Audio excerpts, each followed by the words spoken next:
up, YouTube? I made the list. I made the part swap list.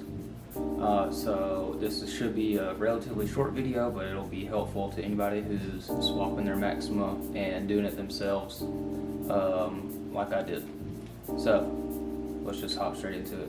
First thing you're gonna need for your transmission swap is a transmission from a 07 to I think 12 or it might be 13 Nissan Altima 3.5. It has to be the 6-speed, and I got mine for about $600 from LKQ. Next thing you'll need is a shift cable assembly. The part number is 34413-JA20A, and it's like a set of cables. It's 2 cables connected. It's $150. You can get it from Z1, or you can shop around with the part number. All of these part numbers I'm giving you, you can do your own research, find where to get them cheaper. I suggest doing that, not just buying the first one that you see. Next thing you'll need is the shift cable brackets that mount on the transmission. There's 2 sets of them. You can get them for about $50 if you can find them. They're kind of hard to find, but not too bad.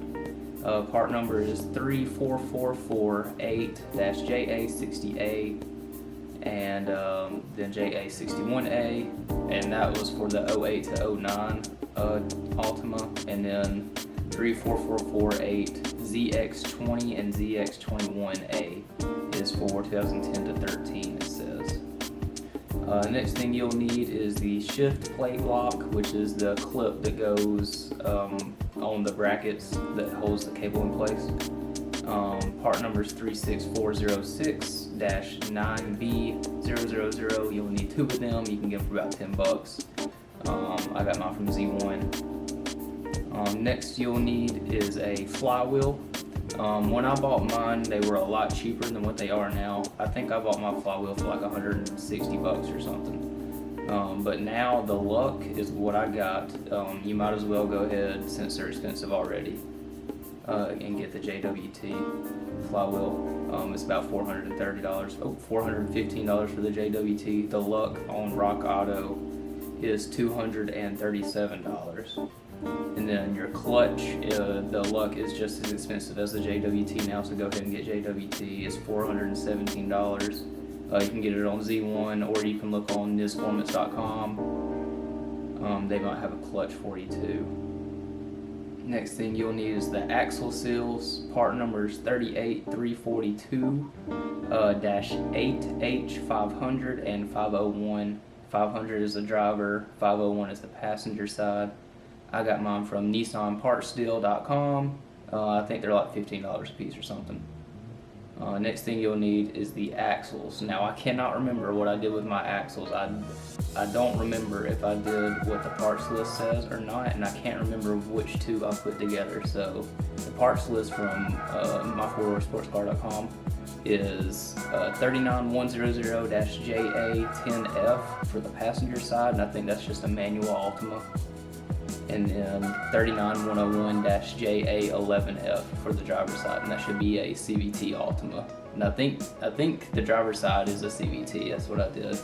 I can't remember what I did on my manual side though. You'll need flywheel bolts. Part number is 12315-ZA000. You'll need 8 of those. They're $1.89 a piece on Z1. Then you'll need the pressure plate bolts. Part number is 30223-JA00A. I ended up buying mine from Home Depot. I just went and found, I think they're 8 bolts. I just found ones that were about the right size and got those. I think they were like $1.89 a piece too. So you can do it that way. I'm sure you can get the flywheel bolts the same way. But I just went to Home Depot and got my pressure plate bolts. Next thing you will need is your transmission mount. The part number for Anchor is 9733. You can get it for about $40 on RockAuto.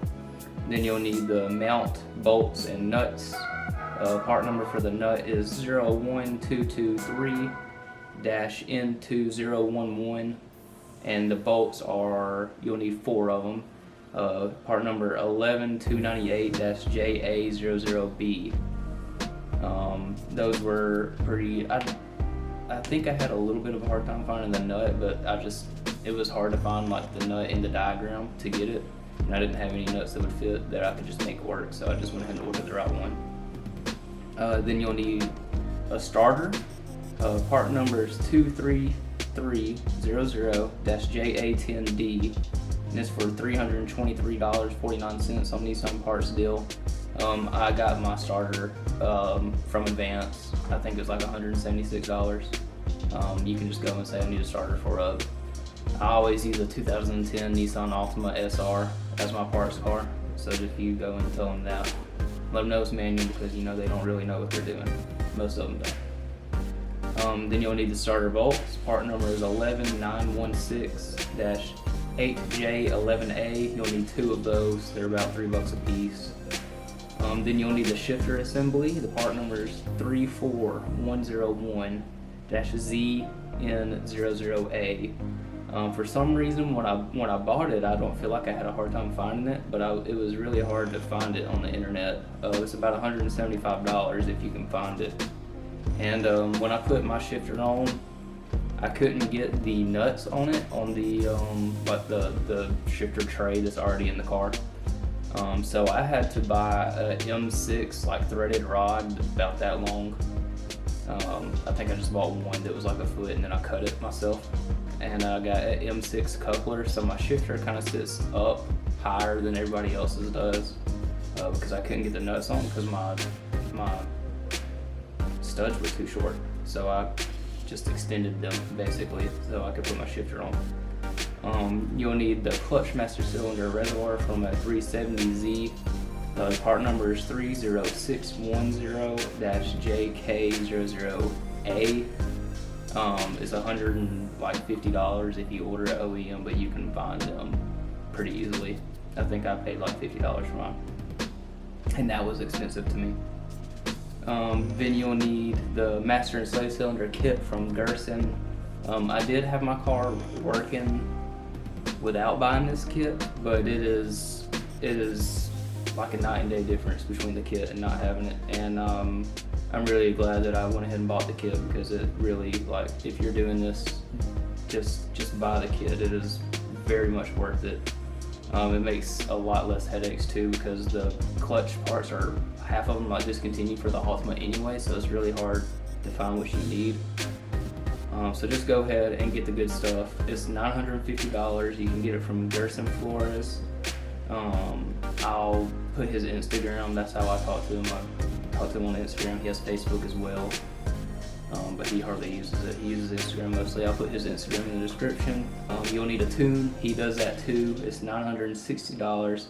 Comes with the cable and the license, and it's a remote tune, so all you have to have is just a laptop, and he'll send you, you send him data logs, and he'll send you a tune, and you send him the data logs, and he'll send you a tune. It's very easy. The only downside is you'll have to tune on the highway, which means you'll have to wait till nighttime when the cops are asleep. But yeah, go ahead and get you a tune and get you the slave and master cylinder kit. It'll come with the hoses too, from the slave to the master, so you don't have to worry about that either, and all the hardware that you'll need. So slave and tune are probably the 2 most expensive things, but they're the 2 most important things besides, I guess, the transmission. So yeah, don't cheap out on those 2. You absolutely do need them, and it makes the car. And then what else we have? I bought a handbrake. Now, I haven't seen anybody else that swapped their Maxima do a handbrake. I bought a handbrake from 08 Maxima for like $100. But most people have an electric e-brake, and that kit, the part number for it is ESK001. It's about $450.